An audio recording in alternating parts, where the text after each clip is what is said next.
Very disrespectful. I really like The Most Violent Year. It manages to be somewhat interesting without ever being truly remarkable. It's one of those films that's so cemented in its realism that it has to find new ways to tell what is basically an investigative drama.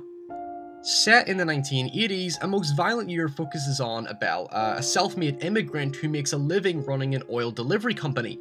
And because of the economic downturn, he wants to expand his empire in order to keep up with his competitors. But in the midst of things, his trucks are being snatched by an unknown threat. So while trying to sustain business, he also has to deal with this additional thorn in the side, because it's pretty much not the only thing on his mind. The actual threat is only the core of a much larger narrative, because he also has to deal with family matters, legal troubles, and build relations with those around him.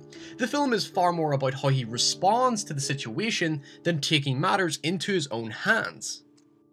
You have Oscar Isaac playing this very elegant yet rather respectfully stern businessman who maintains a strict professional ethos with a hint of philosophical humanism. On the one hand, he's subtly manipulative, but on the other, it's influenced by his hopeful charisma, which permeates deep within the dialogue. He is ultimately the driving force behind the narrative, because all the responsibility rests with him, yet as you see, he quarrels with his wife Anna, played by Jessica Chastain, who has a very commanding authoritarian attitude, but what's great is how the chemistry behind Isaac and Chastain's rather distinct personalities play into the difficulties of the business.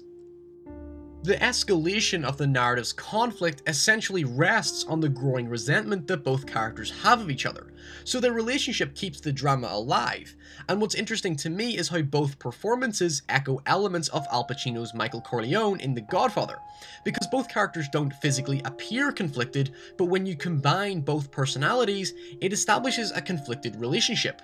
They are unified as a couple and can play off each other's strengths and weaknesses.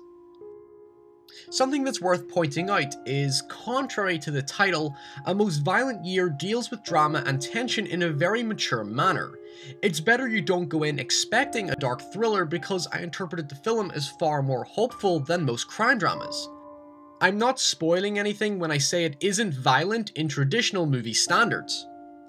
The film relies heavily on the notion of honesty, because Abel has a very neutral sense of action, in that instead of going in all guns blazing, he'd rather take his problem out for a drink, sit down, and chat about it.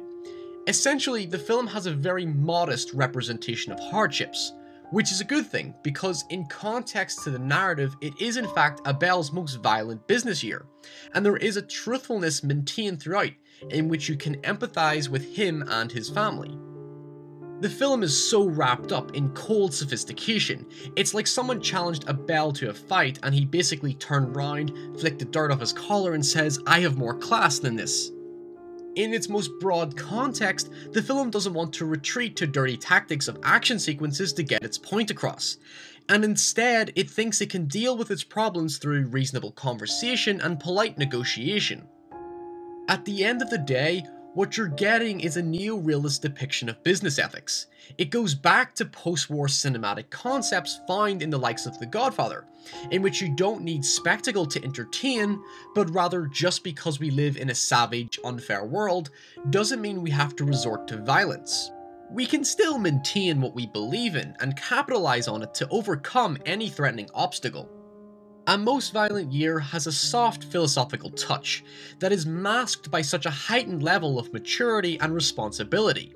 You just have to be prepared for a waiting game.